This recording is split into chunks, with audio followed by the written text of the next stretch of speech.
Romanos 8, verso 18 e seguintes. Quem trouxe caneta, deixa lá no jeito, papel, sua anotação. Porque para mim, tenho por certo que as aflições desse tempo presente não são para comparar com a glória que em nós há de ser revelada. Porque a ardente expectação da criatura espera a manifestação dos filhos de Deus. Porque a criação ficou sujeita à vaidade, não por sua vontade, mas por causa do que a sujeitou, na esperança de que também a mesma criatura será libertada da servidão da corrupção para a liberdade da glória dos filhos de Deus. Porque sabemos que toda a criação geme e está juntamente com dores de parto até agora. E não só ela, mas nós mesmos que temos as primícias do Espírito, também gememos em nós mesmos, esperando a adoção, a saber, a redenção do nosso corpo. Porque em esperança somos salvos. Ora, a esperança que se vê não é esperança, porque o que alguém vê, como esperará? Mas se esperamos o que não vemos, com paciência o esperamos.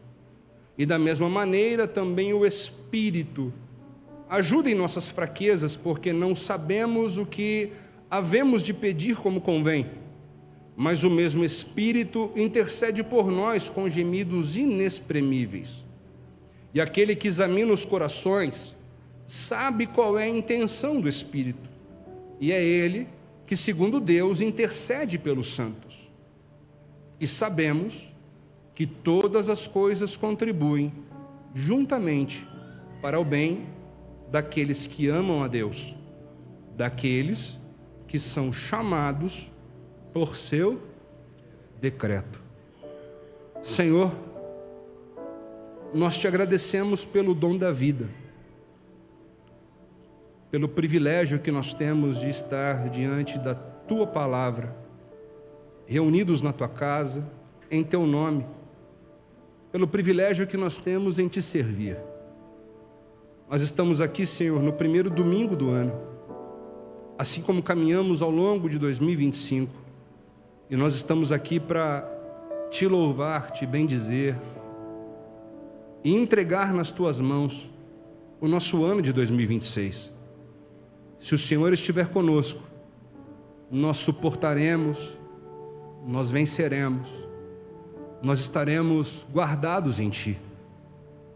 Não temeremos o que possa nos fazer o homem, porque se o Senhor estiver conosco, a Tua paz, que excede todo entendimento, nos guardará, e isso nos basta. Senhor, nesse momento eu lhe peço que mais uma vez, por Tua graça, por Tua misericórdia, fale ao nosso coração conforme a vontade do Teu coração. Esse é o nosso pedido, é a nossa oração, e fazemos isso em nome de Jesus. Quem pode diz amém. Se assente, por favor. Paulo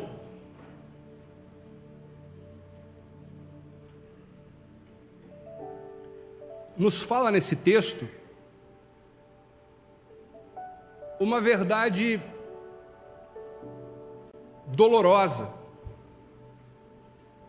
uma verdade plena, real, verdadeira.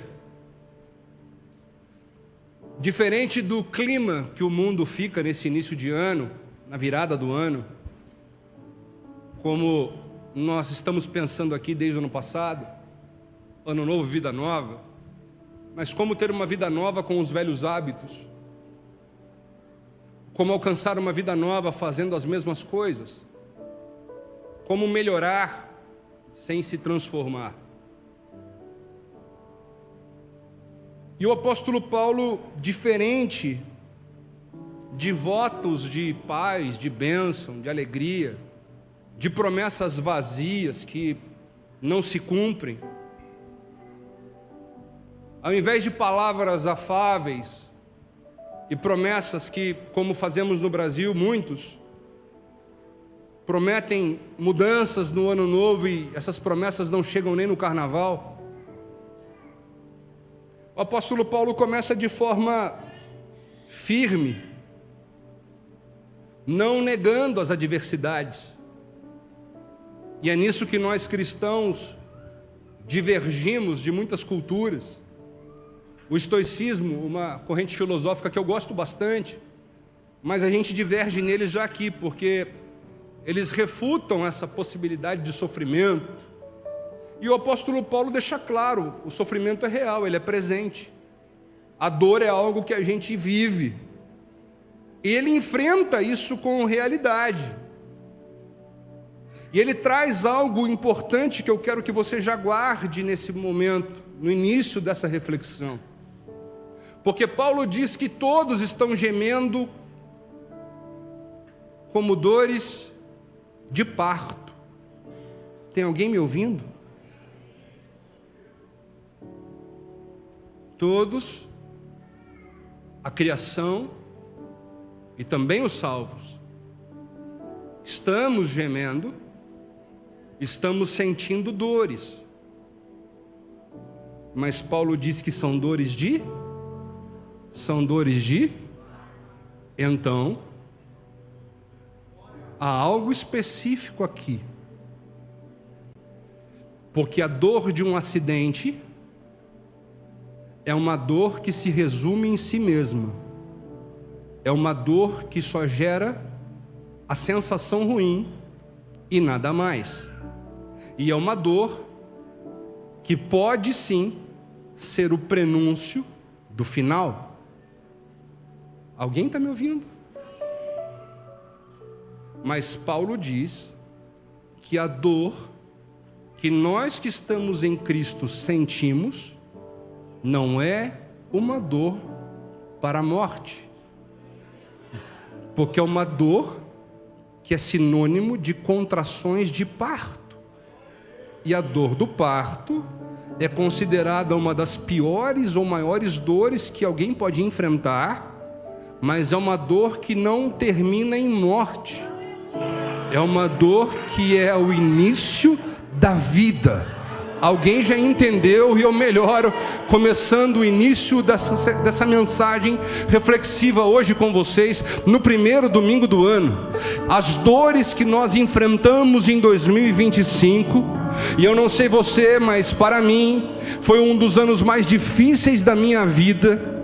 Eu perdi pessoa que amo, eu perdi coisas, eu tive adversidades, eu vivi traições, eu vivi sentimentos terríveis, eu tive problemas internos, mas a palavra grita ao meu coração dizendo: essas dores não é sinal de fim, essas dores não é para terminar, essas contrações que parece que você não vai conseguir suportar, não serão em vão, porque são contrações que estão empurrando algo que vai nascer. Talvez você não entendeu, eu melhoro. As dores que nós enfrentamos em 2025 é sinal que algo está nascendo.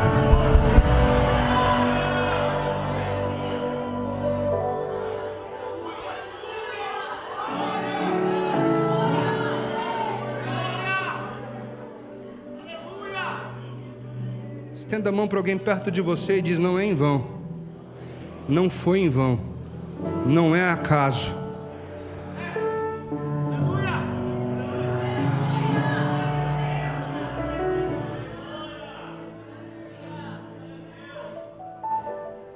Paulo começa essa reflexão, esse texto que ele escreve, dizendo assim: porque para mim, porque para. Paulo começa o verso 18, o texto que nós lemos, ensinando ou afirmando uma reflexão pessoal. E ele diz assim: porque para mim, Paulo, eu tenho por certo. Vocês estão comigo, gente? Essa palavra tenho por certo, no seu sentido original, ela é, no grego, a mesma palavra que significa eu calculei. Então Paulo aqui está trazendo algo espiritual para uma aplicação totalmente racional. Esse é um dos poucos momentos que a Bíblia sai da esfera do sobrenatural, e Paulo deixa de ser o apóstolo da revelação que encontrou Jesus no caminho, e ele volta ao Paulo da faculdade de Gamaliel, dizendo assim: eu tenho algo lógico, líquido e certo, como 1 mais 1 são 2.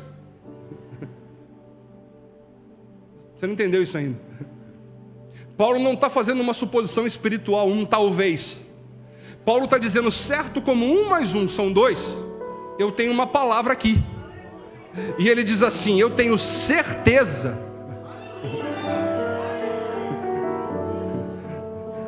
que as aflições desse tempo, eu calculei isso, e o resultado da conta é: as aflições, todas elas somadas, não podem se comparar com a glória que Deus vai revelar. Paulo está dizendo: nós precisamos separar as caixas, porque as aflições, as lutas, as adversidades, os problemas, as angústias, as lágrimas, não dá para confundir. Aquilo que Deus vai fazer é infinitamente maior.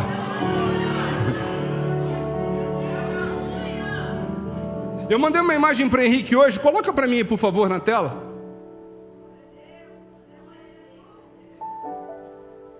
É só elogiar que eles começam.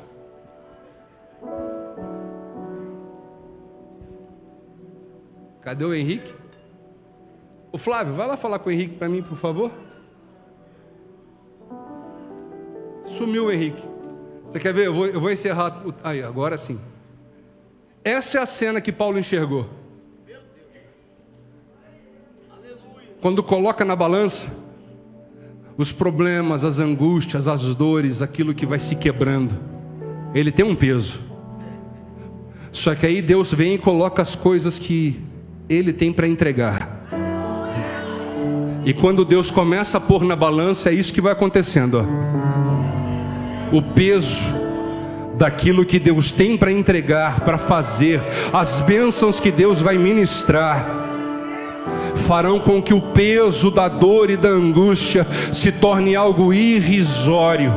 E aí nós entendemos a questão da dor de parto, porque a dor do parto é terrível, talvez a pior dor que alguém suporte. Porém, algum tempo depois, instantes depois, quando aquela mãe que estava quase morrendo de dor segura no seu braço aquela vida que saiu de dentro dela, as dores já não existem mais, a angústia já não está mais presente, e o que se vê no rosto é um sorriso de alguém que carrega a vitória, alguém que carrega uma vida, alguém que está vivendo um milagre. Essa é a palavra de Deus no início desse sermão.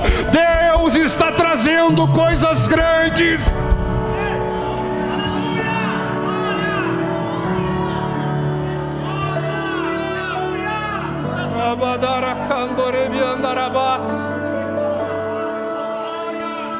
Pode tirar, por favor.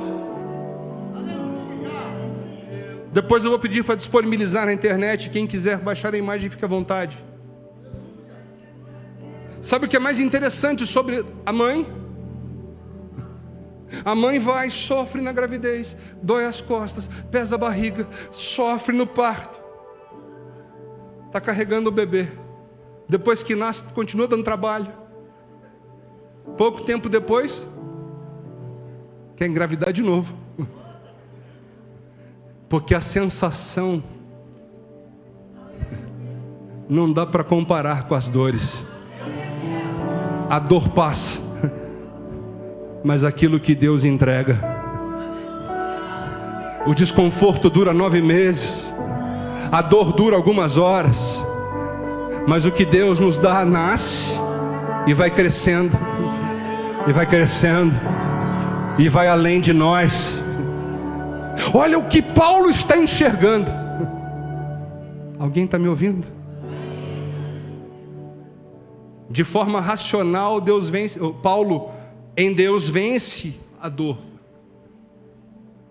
Paulo está dizendo, não precisa nem tratar de forma espiritual. Se nós tratarmos de forma humana, a gente já vai entender que o que Deus tem para fazer será sempre maior. Recebe essa palavra em nome de Jesus. As alegrias que Deus tem para ministrar serão muito maiores que as lágrimas que você chorou. A vitória que Deus tem para te entregar será muito maior que as derrotas pontuais que você tem enfrentado. O tempo que Deus preparou para a sua vida será um tempo de alegria, um tempo de bênçãos, um tempo de promessas infindas. Recebe essa palavra.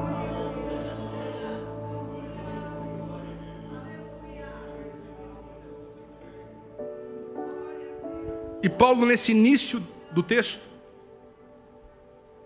nos chama também para mudar o foco. Ao invés de ficar olhando para as aflições, Paulo está trazendo uma palavra profética. Comece a projetar aquilo que está chegando.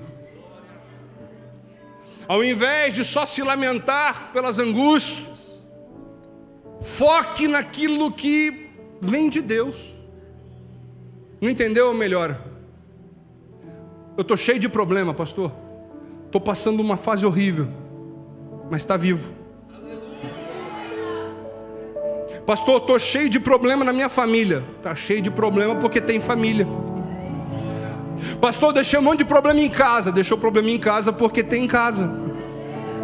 Pastor, estou com problema no trabalho. Está com problema no trabalho porque tem trabalho. E ao invés de focar no problema, comece a agradecer. Porque por maiores que eles fossem ou que sejam, não te destruíram, não te pararam, não te jogaram num leito de enfermidade, não te amarraram atrás de um cárcere. Você pode estar lutando, mas ainda está de pé. E está aqui nessa casa hoje para ouvir do seu Deus: eu ainda estou no controle de absolutamente todas as coisas. Eu não me esqueci de você. Sou eu que sustento a sua vida na palma das minhas mãos. Você pode agradecer a Deus por um minuto? Podemos fazer uma pausa para que você agradeça a Deus. Comece a tirar o foco da dor, da angústia, do que não funciona, e comece a agradecer a Deus, porque apesar de tudo isso, você ainda está de pé. E o seu maior tesouro ninguém toca, o diabo não arranca, porque foi Deus que te entregou. Foi Deus que te entregou.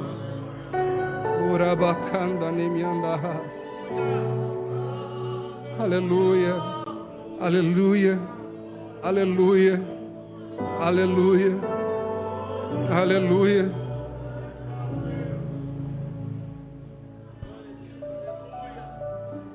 Agradeça a Deus. Olhe para mim. E então Paulo diz assim, o texto que nós lemos: porque a ardente expectação da criatura espera a manifestação dos filhos de... Vamos traduzir isso para um português mais fácil de entender? Toda a criação espera, toda a criação espera a manifestação, uma ação, mas não qualquer ação, o que é manifestação? Lembra o que aconteceu nos anos passados aí? O que era aquele movimento lá na Paulista? Seja de esquerda ou de direita, o que é aquilo? Manifestação. É um monte de gente dizendo algo. É um monte de pessoas falando alguma coisa. Não, você não entendeu ainda. Olha o que o texto está dizendo. Toda a criação, seja inanimada, sejam animais, e sejam os seres humanos que ainda não alcançaram Deus, tudo criação, tudo criatura. O que a palavra está gritando é: o mundo está esperando que os filhos de Deus se manifestem. Alguém já entendeu? Vou melhorar. Dá uma olhada para alguém aí e diga assim: o mundo está esperando você. Olha como diminui o glória a Deus. Porque o mundo não está esperando o pastor Dionilton ir lá para revelar para o seu vizinho. Não está esperando as irmãs do círculo de oração ir lá fazer uma campanha. O mundo está esperando os filhos de Deus. E se você é o filho de Deus que está naquele ambiente, não precisa que outro vá lá para manifestar aquilo que Deus tem através da sua vida. O mundo está esperando que os filhos de Deus saiam da inércia, saiam da escuridão, saiam das portas fechadas do templo e comecem a manifestar ao mundo aquilo que eles carregam.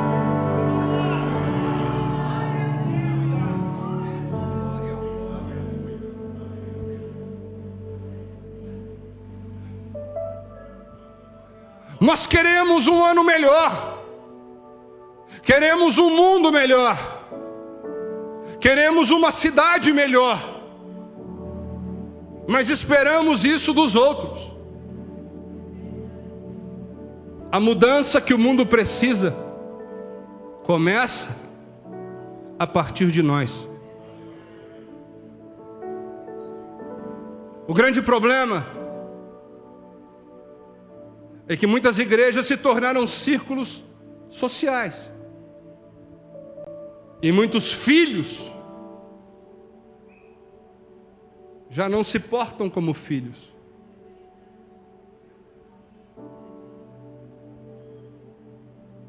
E eu explico isso de forma muito tranquila. É fácil de entender. Basta nós olharmos para Lucas 15. Vamos lá, para a gente não ficar só nas minhas palavras?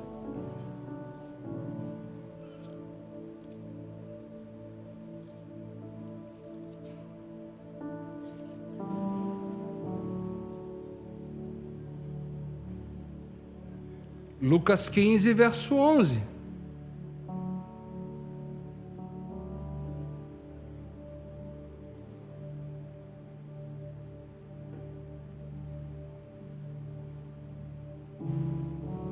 Certo homem tinha 2 filhos. O mais moço deles disse ao pai: dá-me a parte da fazenda que me pertence.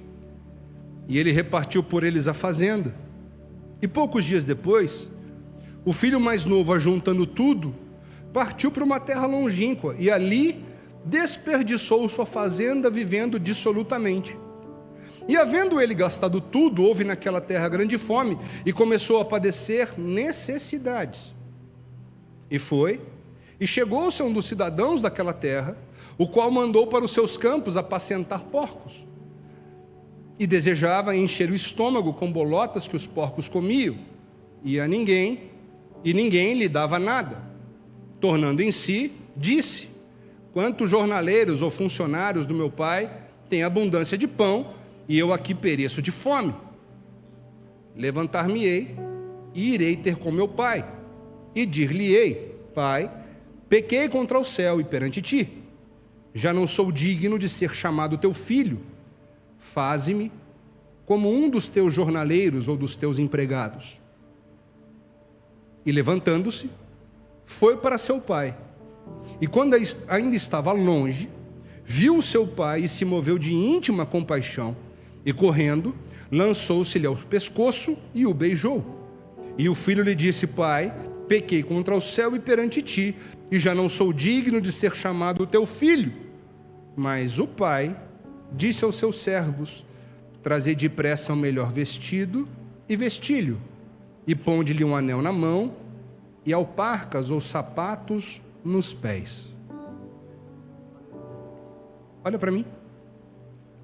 Um pai, dois filhos. Um pai, dois filhos. O chamado filho pródigo pega o que ele considera ser dele e vai para longe do pai. Sim ou não? Longe do pai, o texto deixa claro que, primeira coisa, ele se afasta do pai. E a primeira coisa que acontece ao se afastar do pai é que ele vai desperdiçando aquilo que o pai deu a ele. E desperdiçando, chega um momento que acaba. E quando acaba, o que sobra para ele é se tornar empregado de um homem que vai colocá-lo no pior lugar para um judeu. Ele vai cuidar de porcos, animais considerados impuros na cultura judaica. Então, ele ainda é filho.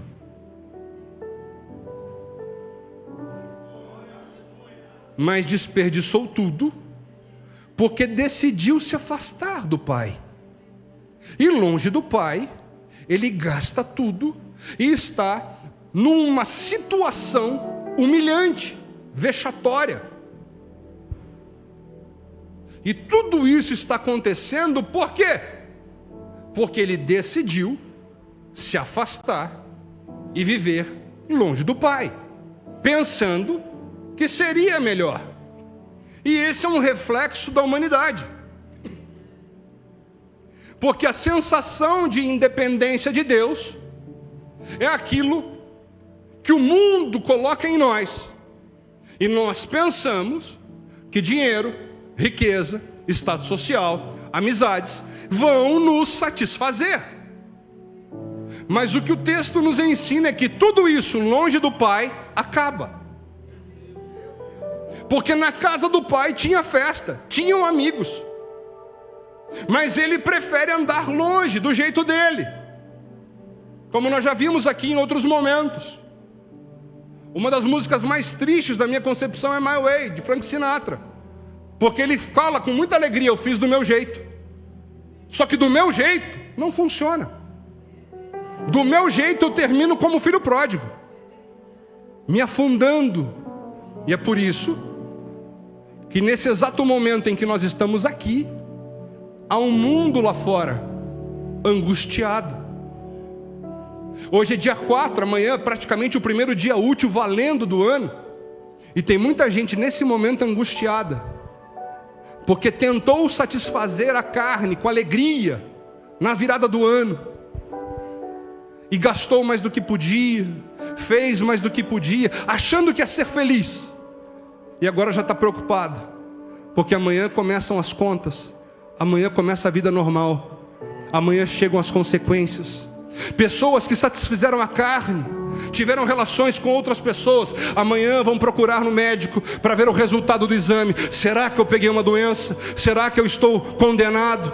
E é assim que a humanidade vai voltando à sua realidade, longe de Deus.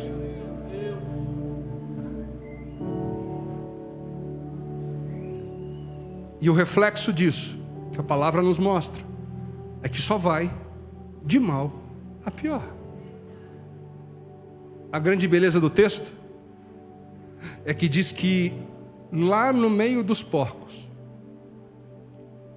o menino cai em si e diz: na casa do meu pai, eu não estaria vivendo tudo isso.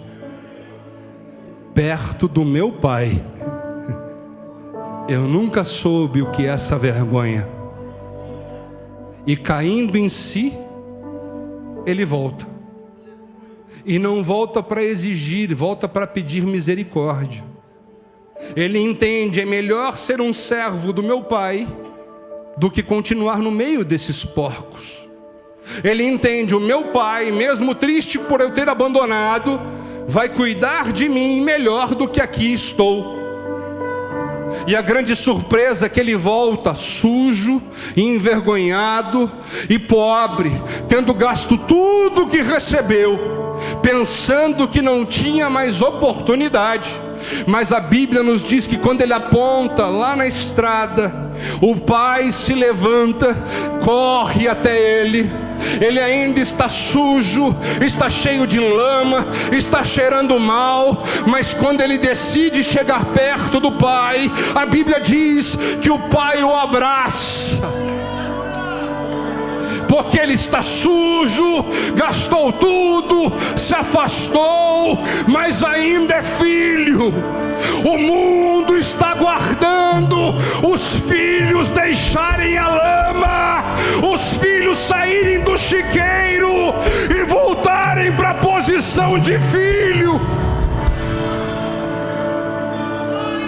O pai está aguardando os seus filhos. Quer ter um ano abençoado? Volte para a posição de filho. Volte para perto do pai. Viva perto do pai. Longe do pai é isso, é desperdício. Gasta mais do que ganha, não consegue ter suficiência. Mas perto do pai tem misericórdia, tem abraço, tem graça, tem perdão.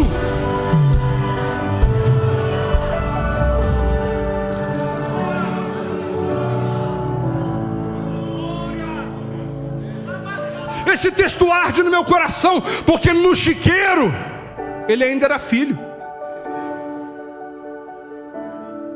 mas era um filho sem poder, sem autoridade. Era um filho que podia bater no pé: olha, eu sou filho, meu pai é rico. E alguém ia rir e dizer assim: seu pai pode ser o que você quiser, mas você não.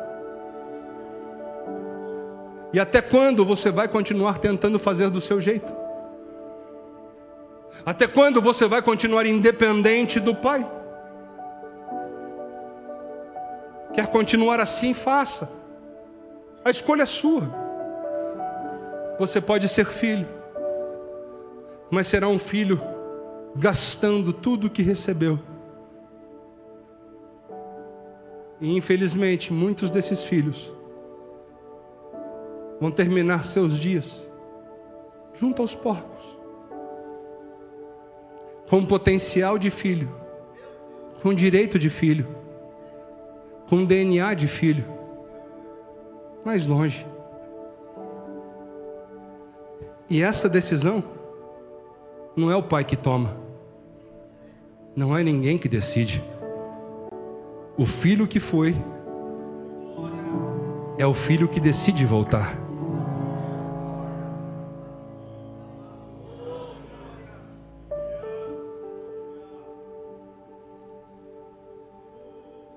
Mas esse texto tem uma verdade tão profunda.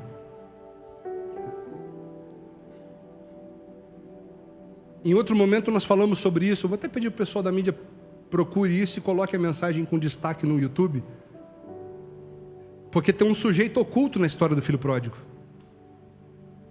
O sujeito oculto aqui que ninguém percebe é o empregador, que quando ele não tem mais nada, recebe ele, diz assim: vem cá, eu tenho um negócio para você, vá cuidar dos porcos. E esse empregador, nós sabemos, esse sujeito oculto é Satanás, que sempre vai ter um chiqueiro para quem não tem mais nada. Mas sabe o que é lindo? Satanás pode dizer assim: ó, vai lá para o vício, vai para as drogas, vai para a prostituição. Mas o menino está sem nada mais. E lá do fundo do poço ele diz assim: eu vou voltar para o meu pai.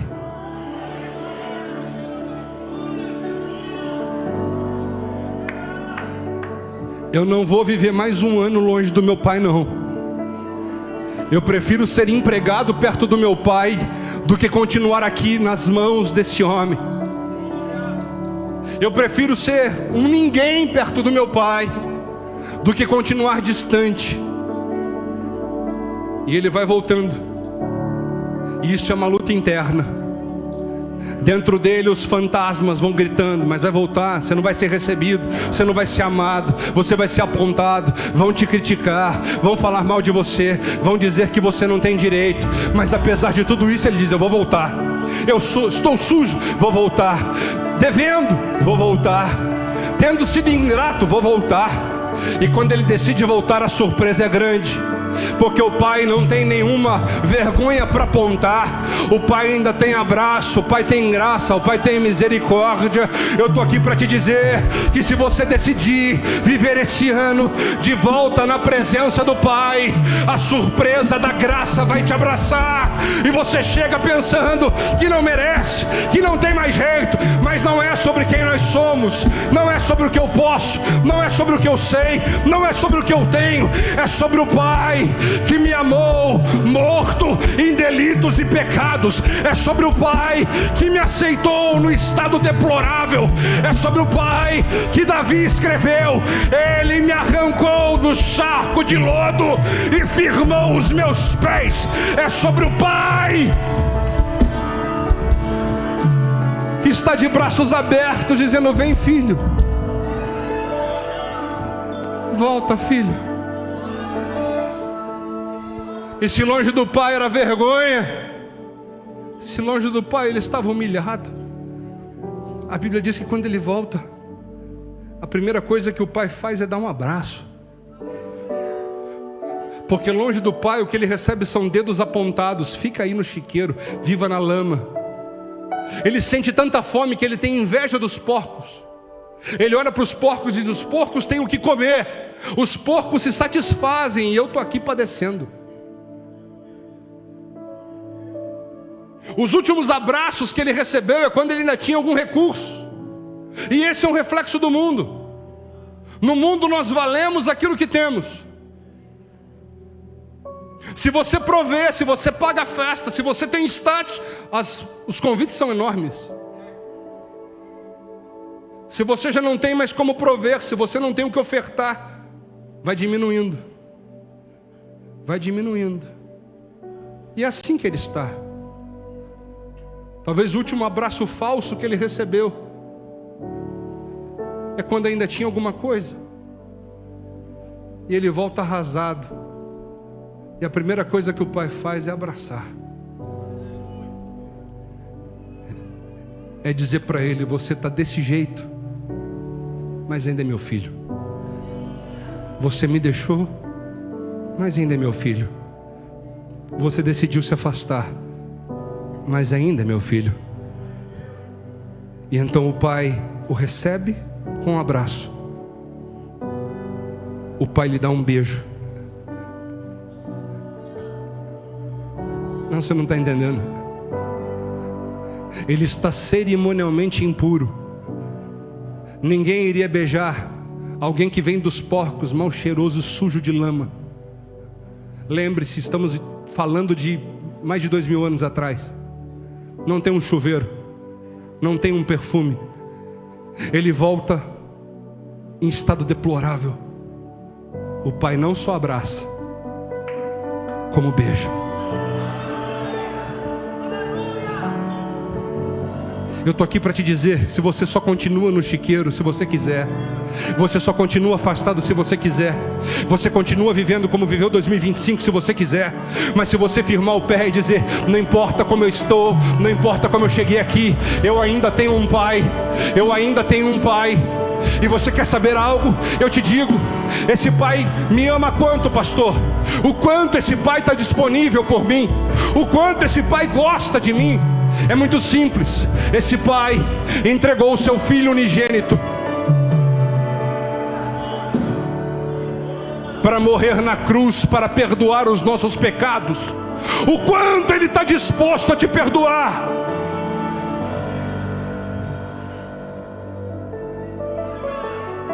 Abraço. um beijo. E ele volta dizendo: vou viver como um servo. E ainda sujo, o pai diz assim: tragam o melhor vestido. Tragam o melhor vestido. Ele vem com roupas maltrapilhas e sujas. E o pai diz: coloca o melhor vestido em cima dele. Eu cubro a vergonha. Eu cubro aquilo que estava deplorável. Eu tenho vestes novas para você. A palavra de Deus grita que ainda que nós estejamos em estado deplorável, manchados, Ele, através do poder do sangue de Jesus, nos faz brancos como a neve. Mais que isso, Ele vem do cuidado com porcos. Ele não tem mais orgulho nem dignidade.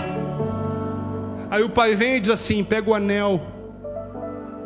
Anel é sinal de autoridade. Se longe do pai ele é um ninguém, se longe do pai ele não tem mais autoridade, se longe do pai ele está em estado deplorável com porcos. Quando o pai recebe com abraço e beija, o pai cobre e diz: eu te dou autoridade de novo. E não é pelo aquilo que você fez, não é de onde você veio, você ainda é meu filho. E perto de mim, a autoridade sobre mim se estende a você. Se longe do Pai o diabo pisou, se longe do Pai ele teve legalidade na sua casa, eu tenho uma palavra no mundo espiritual: os demônios vão ter que sair em retirada, as obras malignas são desfeitas, porque você volta coberto e você volta com a autoridade de filho.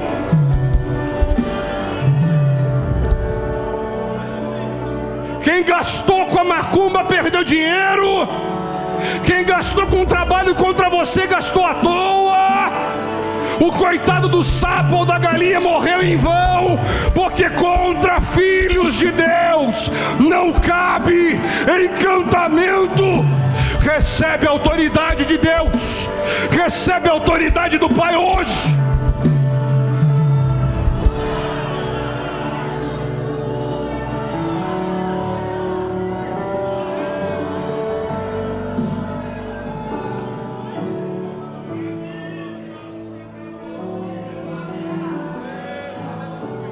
Aleluia, aleluia, aleluia, aleluia. Pastor, e o que tudo tem a ver com Romanos 8 e Lucas 15? Eu te explico. Filhos longe do Pai são fracos. Filhos longe do Pai não têm autoridade. Filhos longe do Pai estão suscetíveis a ir parar entre os porcos. Mas filhos perto do Pai, filhos com a cobertura do Pai, filhos que caminham pela palavra do Pai, filhos que caminham na verdade do Pai, nenhuma ferramenta preparada vai prosperar. Filhos que estão perto do Pai são cobertos pelo manto que o Pai entrega. Filhos que estão perto do Pai recebem a autoridade dele. E o Pai devolve mais uma coisa para o filho. Eu volto para Romanos para terminar. O Pai diz: traga as sandálias de volta. Alguém já entendeu? Vou melhorar. Filhos longe do Pai não vão muito mais longe, porque as pedras do caminho vão limitar a jornada. Mas quando volta para o Pai coloca um sapato novo e diz: agora está coberto, agora tem autoridade, e calça esse sapato, porque ninguém te para, ninguém te para, ninguém te para, ninguém te para, ninguém te para. Vai avançar, vai andar, os projetos vão longe. as pedras do caminho não vão interromper, os espinhos não vão te parar.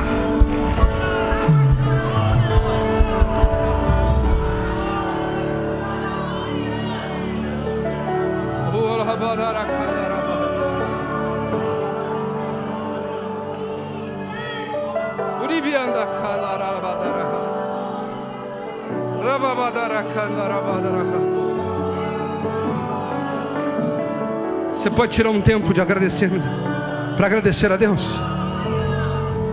Você que é filho, que está decidindo ficar perto do Pai. Você que é filho, que ficou longe, mas está decidindo, hoje é o dia. Hoje eu abraço o Pai. Hoje eu saio daqui de volta como filho. Não é jornaleiro, não é empregado, não é escravo, não é servo. Eu volto. Você que já está sendo abraçado pelo Pai desde que a palavra começou, desde que entrou nessa casa, não está entendendo, agora começou a entender. Tem o seu tempo com Ele agora. Diga palavras de gratidão a esse Pai.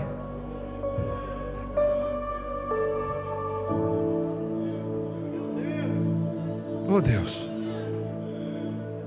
oh Deus,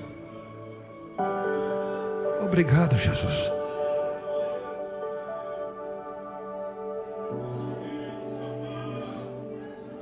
Obrigado, Jesus.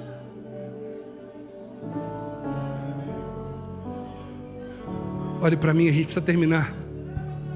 Hoje é campanha, me dá só mais um pouquinho de tempo.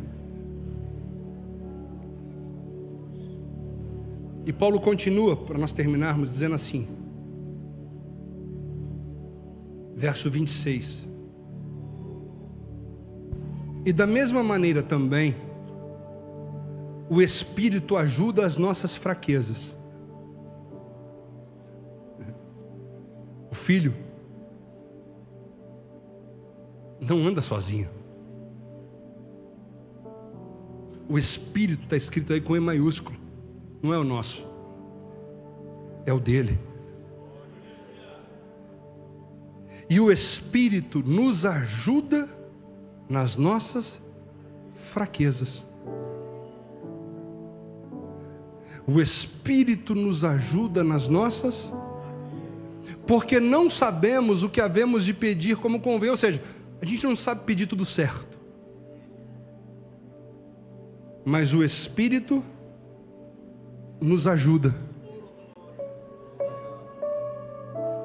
Alguém está comigo? Você já sabe, eu só vou te lembrar. O Espírito Santo é a figura de Deus que atua em nós hoje. Jesus morreu na cruz para nos salvar. Foi assunto aos céus e volta para nos buscar. Deus Pai, Deus Filho, Deus Espírito Santo. Quem trabalha no mundo hoje é o Espírito Santo. E o Espírito Santo, Paulo nos ensina dizendo que é quem nos ensina o que fazer e intercede por nós. Por quê? Diga comigo assim, o Espírito Santo. Não. Assim não, melhor diga assim, o Espírito Santo é o único, eterno, o suficiente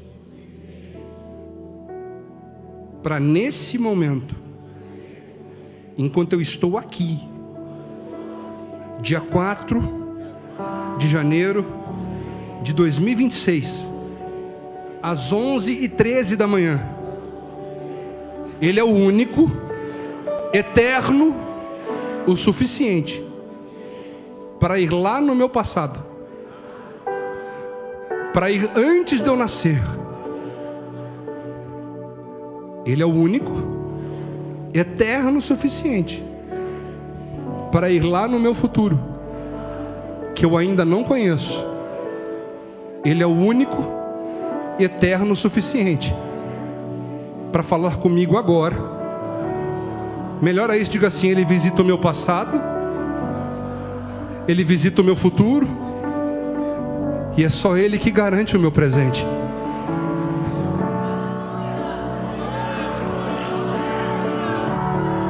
O Espírito Santo visita os traumas passados, visita aquilo que a gente fez, visita aquilo que a gente se prendeu, os erros, os tropeços, os porcos que nós conhecemos e que muitas vezes nos prendem até hoje, os traumas passados, aquilo que fizeram conosco, a maldade que foi plantada e que vai nos prendendo até hoje. E o diabo diz: vai comprometer o futuro.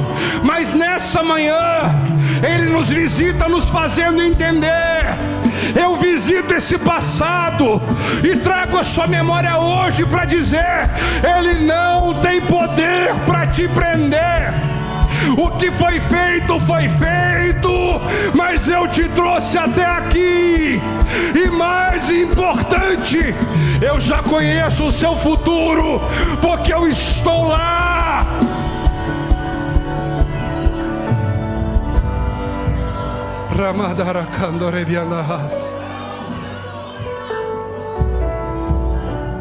Estamos angustiados, mas ele já está lá. Ele nos traz hoje para dizer: ajusta o caminho, porque é tão lindo o lugar que eu quero te levar. É tão maravilhosa a história que eu quero que você conte. É tão grandioso o testemunho que você vai escrever no ano que vem. Anda na minha presença. Volta, filho.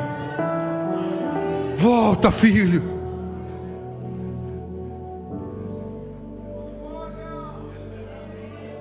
Ele conhece a nossa história. Ele sabe exatamente como você chegou aqui. Mas é Ele que quer garantir onde você pode chegar. Quero terminar essa manhã te dizendo: segura na mão dEle. Abra seu coração para essa presença. Seja sincero dizendo: Senhor, eu não sei como orar, eu não sei orar como convém, mas o Senhor sabe, o Senhor pode, o Senhor sabe traduzir aquilo que eu não consigo expressar. O Senhor sabe o que é melhor para mim. Você pode fechar os seus olhos, se você puder, curvar a sua cabeça e falar com Ele agora. Espírito Santo, eu não sei orar direito, eu não sei qual palavra usar, mas as palavras que o Senhor está falando no meu coração, a Tua Bíblia, a palavra que o Senhor fala comigo hoje, eu quero viver isso.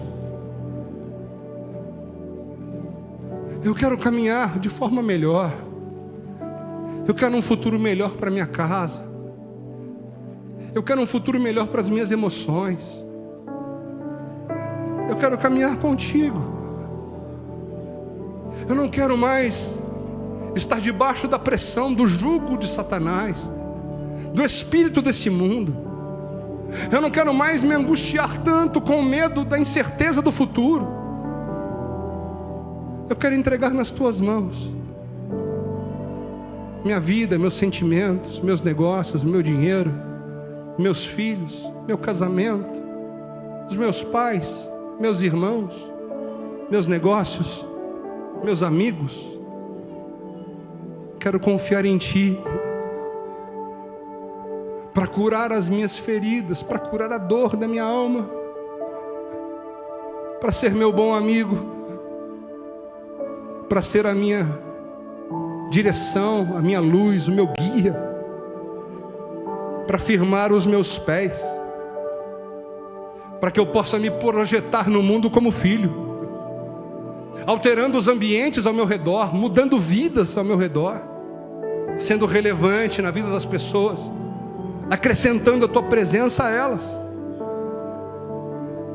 Fale com Deus, fale com Deus, fale com Deus. Eu dependo desse amor, e sem Ti eu sei que morro. Ouça, ouça, olhe para mim, por favor. O Espírito Santo visita o passado.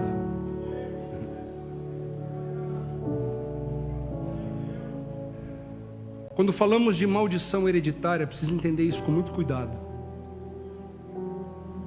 O diabo não tem poder para manipular, para dominar pessoas atrás de pessoas. Mas ele é muito astuto para plantar sementes. E sem perceber a gente cultiva. Acabamos abrindo portas e dando legalidades. Sobretudo, aqueles que não estão perto do Pai. Há pessoas aqui que receberam, que foi plantado lá dentro. Mas a minha família é assim. Todo mundo morre numa certa idade. O casamento não dura. Os filhos não dão certo. E aí você vai ficando com isso. E aí começa a dar problema. Você já começa a se acostumar. Mas é assim.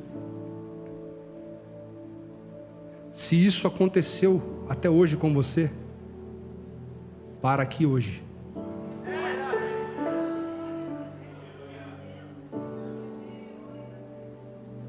Os traumas. Existem pessoas aqui que passaram por violências, que tiveram uma infância conturbada, que receberam tudo aquilo que uma criança não precisa e não poderia receber.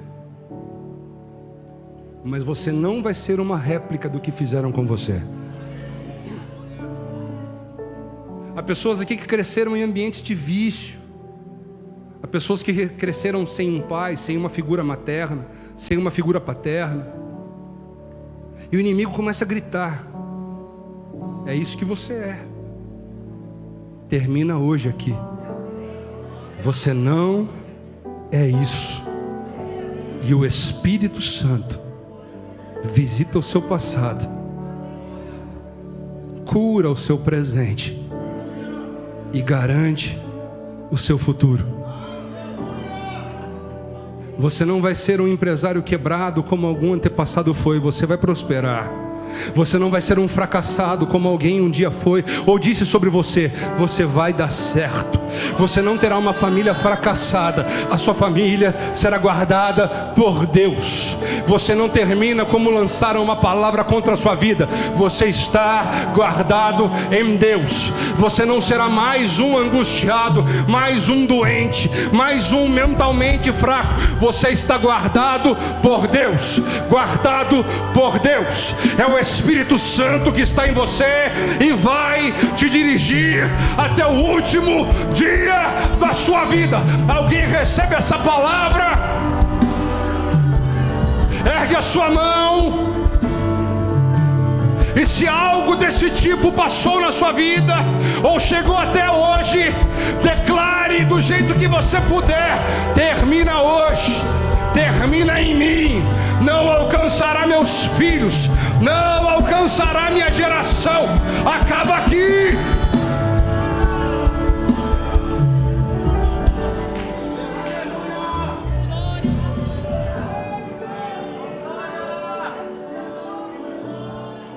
Aleluia. Aleluia. E eu vou terminar. Verso 18, Paulo diz assim: porque para mim, a conclusão que eu cheguei. Só que ele começa a conversar com a gente. Verso 19, 20, 21, chega no 28. E no 28 ele fala o quê?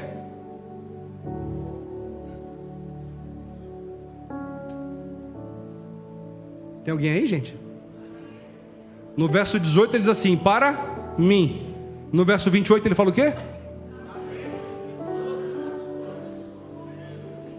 Peraí, gente, peraí, calma, vocês estão com pressa? Ansiedade no dia 4. Verso 18 ele diz assim: porque para mim, opinião pessoal. Só que ele começa a conversar, e conforme ele vai conversando, ele vai falando sobre o Pai, sobre o Espírito, sobre o agir de Deus. E aí quando ele chega no 28 ele diz assim: e sabemos. Não entendeu? Eu vou explicar português para os irmãos agora. No 18 é singular, é pessoal. No 28 é plural, é coletivo. No 18 ele diz, a minha conta é essa. No 28 ele diz assim, mas caminhando pela palavra, a conclusão que todos nós chegaremos é essa, ó. Sabemos que todas as coisas contribuem juntamente para o bem daqueles que amam a Deus. Erga a sua mão mais alto que você puder e diga assim, eu sei, eu não terei mais dúvida, não terei receio, não terei questionamento. Eu sei, eu saio dessa igreja hoje consciente de que todas as coisas contribuem juntamente. Juntamente. O que é isso? Elas vão se somando. É uma dor de cabeça hoje, é uma traição amanhã, é uma luta ontem. Todas elas vão se somando. E a lógica do mundo diz, eu acabo com ele, eu paro ele, eu jogo ele na depressão, eu jogo ele na falência, eu jogo ele no vício. Só que Paulo grita dizendo, eu sei que a luta, a angústia, o problema, a dívida, a traição, tudo isso se junta e contribui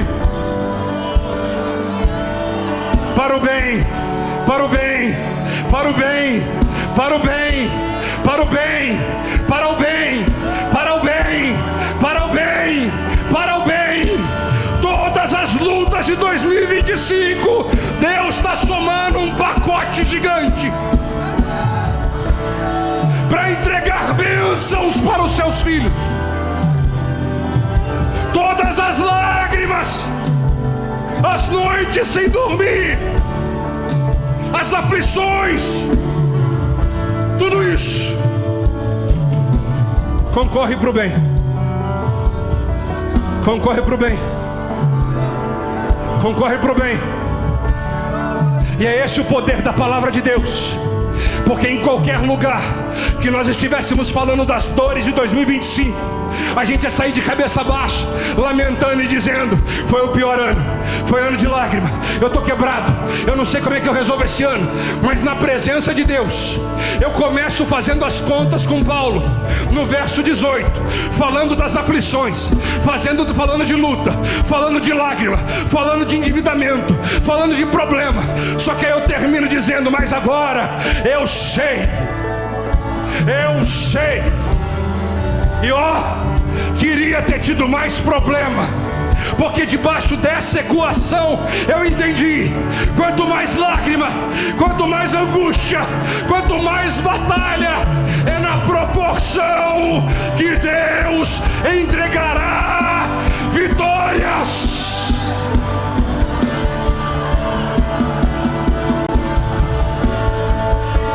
Se coloque em pé adorando a Ele.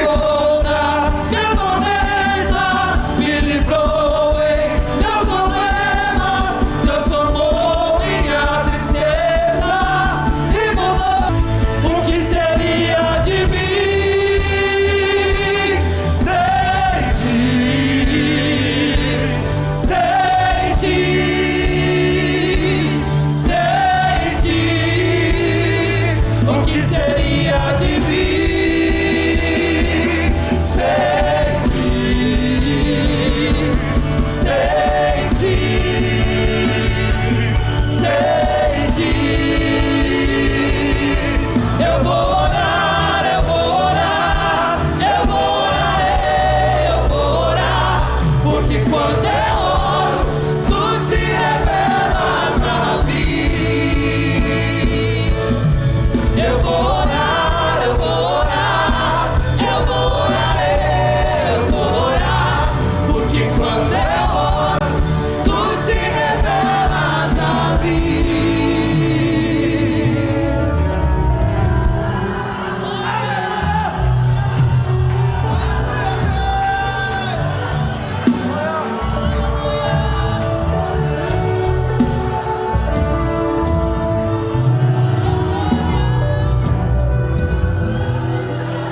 conforme a dor aumenta,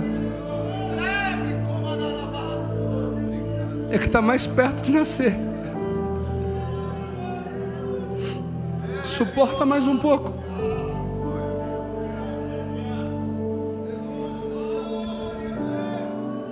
Eu preciso terminar, nós já pensamos aqui. Se Deus contasse para a gente toda a trajetória, a gente desanimava.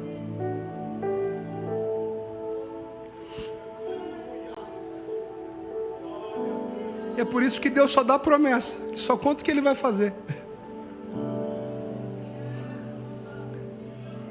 José passou traições, foi vendido, se tornou escravo,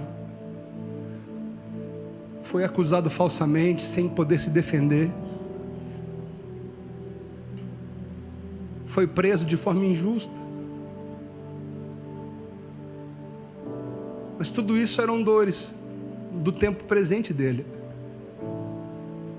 que ensejaram não só o trono do Egito, mas o livramento para todo Israel. Davi foi esquecido, não foi contado. Quando o profeta chega na casa do seu pai e chama os filhos, o pai nem lembra dele. A primeira batalha grande que ele tem que lutar é contra Golias. Depois ele vai para uma caverna, acusado, perseguido. Mas o nome dele está até hoje na bandeira de Israel. Pega a mão de alguém perto de você e diga assim: na proporção das dificuldades, virá o que Deus está preparando para você.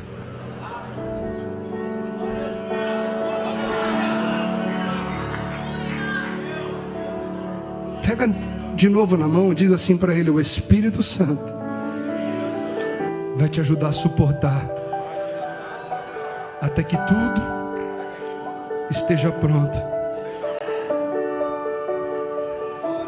Se você puder, diga algo de Deus.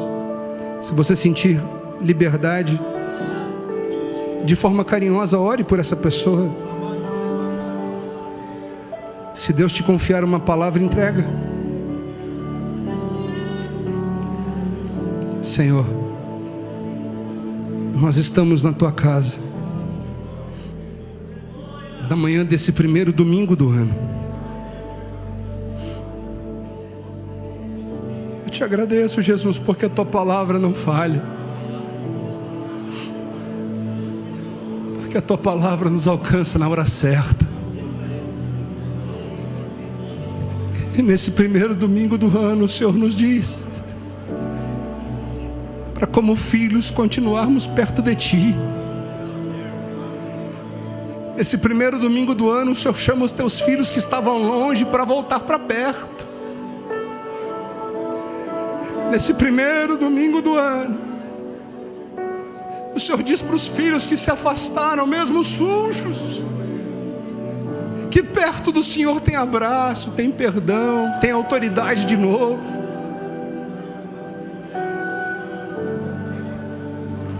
E a tua palavra grita em nossos corações: o mundo está esperando os filhos se levantarem. O mundo está padecendo, esperando os filhos trazerem a pregação nos lábios e na vida. Jesus, nesse primeiro culto de domingo do ano, desperta os teus filhos a partir desse altar.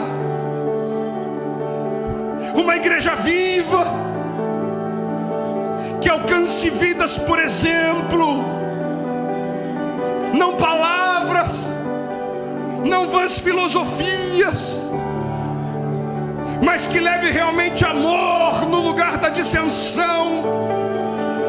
Uma igreja que não se prende a políticas humanas, uma igreja que não anda no viés filosófico de direita ou esquerda, uma igreja chamada para brilhar, para levar graça, para levar autoridade, para levar libertação, para anunciar a salvação, para anunciar o Deus que ama o mundo de tal maneira que deu seu Filho, para anunciar o ano aceitável do Senhor, para levar as boas novas do Evangelho. Os teus filhos se levantarem para sentar na mesa dos publicanos, para encontrar as samaritanas nos poços,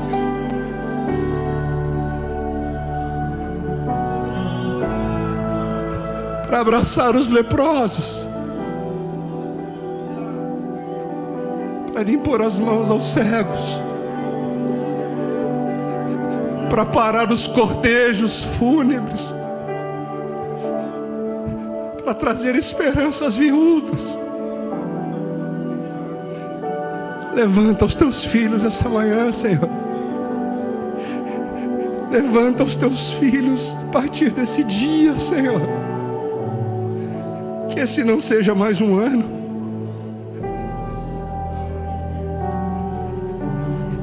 que haja, Senhor, verdadeiramente um marco em nossos corações, que possamos decidir andar na Tua presença, junto de Ti, porque a Tua presença traz vida, a Tua presença é cura, a Tua presença muda os ambientes.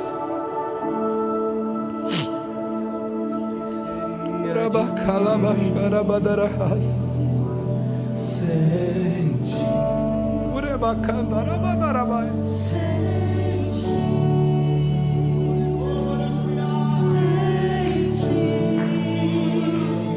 o que seria de mim?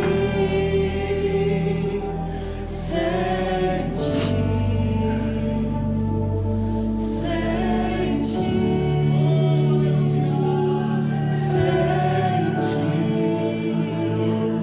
o que seria de mim?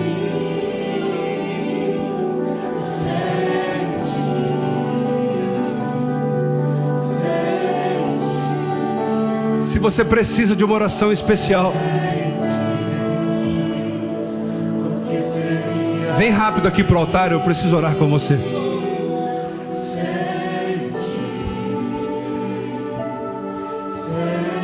Se você decide hoje, como a resolução que nós lemos lá em Neemias, fazer um compromisso de verdade,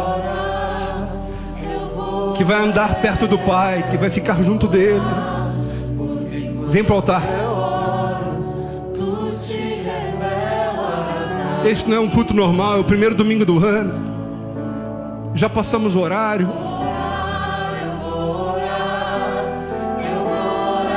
Mas Deus marcou isso para um dia diferente hoje. Eu não sei onde você está, eu não sei teu nome.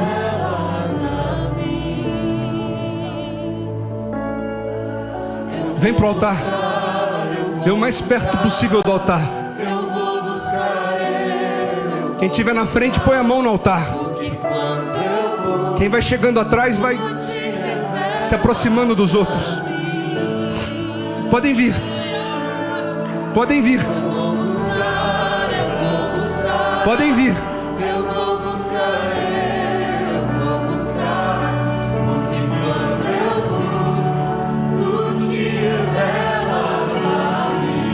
Eu não sei o teu problema. Se você precisa de oração, vem para o altar. Se a decisão é sua, vem para o altar.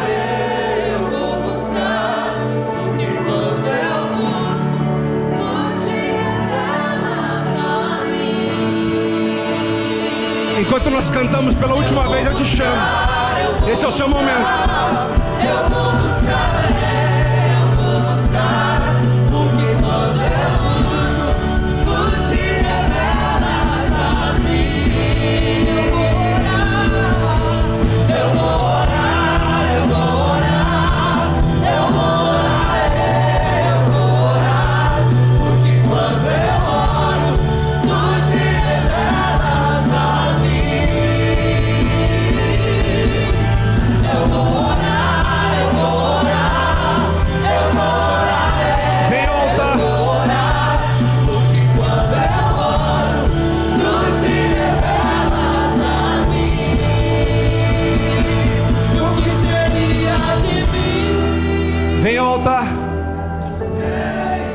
fazendo as contas.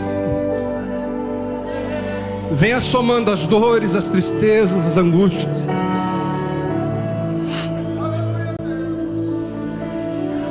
Eu chamo pela última vez e eu vou orar.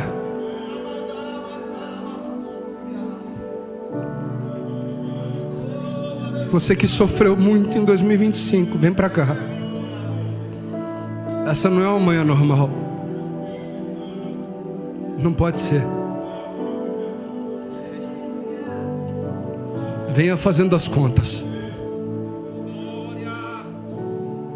Venha somando as angústias, as despesas, as decepções. Venha ao altar fazer uma resolução com Deus. Tudo isso está sendo somado e vai contribuir para o teu bem.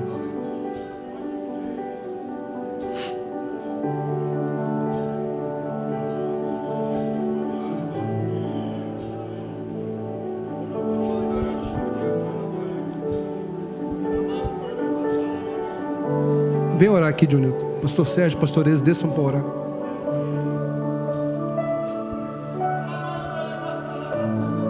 Senhor, nós estamos diante do teu altar. Nós estamos diante de uma palavra liberada pelo teu ungido. E a tua palavra adentrou os nossos corações na manhã de hoje, nos levando a reconhecer como nós somos carentes, dependentes de Ti. Ó Senhor, nosso Deus e nosso Pai, atende a aflição da alma desta pessoa. Tem pessoas aí que estão gritando por dentro um socorro. Tem pessoas que estão gritando por dentro, Senhor. E este grito só o Senhor pode entender. Ó Espírito de Deus, enquanto o Senhor vai falando aos corações, as pessoas vão ouvindo e vão se aquebrantando. O Senhor ministra no meu coração que o suicídio está batendo em retirada de nosso meio. Quantas pessoas que ainda não vieram aqui à frente, mas que Satanás já tentou colocar no coração: tira a vida, não tem mais jeito, é só sofrimento. Mas nós como igreja estamos orando aqui agora, e o suicídio está sendo repreendido de nosso meio. Nós estamos orando aqui agora como igreja e pedindo ao Senhor: ó Deus, existem problemas aí que só o Senhor pode resolver. Existem bastas que só o Senhor pode dar. Ó Senhor, dá o basta nesse sofrimento desta mãe que chora pelo filho. Quem sabe aqui na frente agora tem uma esposa chorando pelo esposo. São eles os problemas, meu Deus. Senhor, nós estamos diante da tua presença aqui agora, fazendo as contas das lutas. E a única certeza que nós temos, que tudo isso coopera, Senhor, ao favor daqueles que hão de herdar a salvação. Oh, assim como o Senhor usou a pastora Rafaela no primeiro dia, dizendo que nós caminhamos pela palavra, só com certeza de uma alamachuri me clama lá, ela basuri me clama lá, basuri anda. Fortalece os que estão fracos na fé.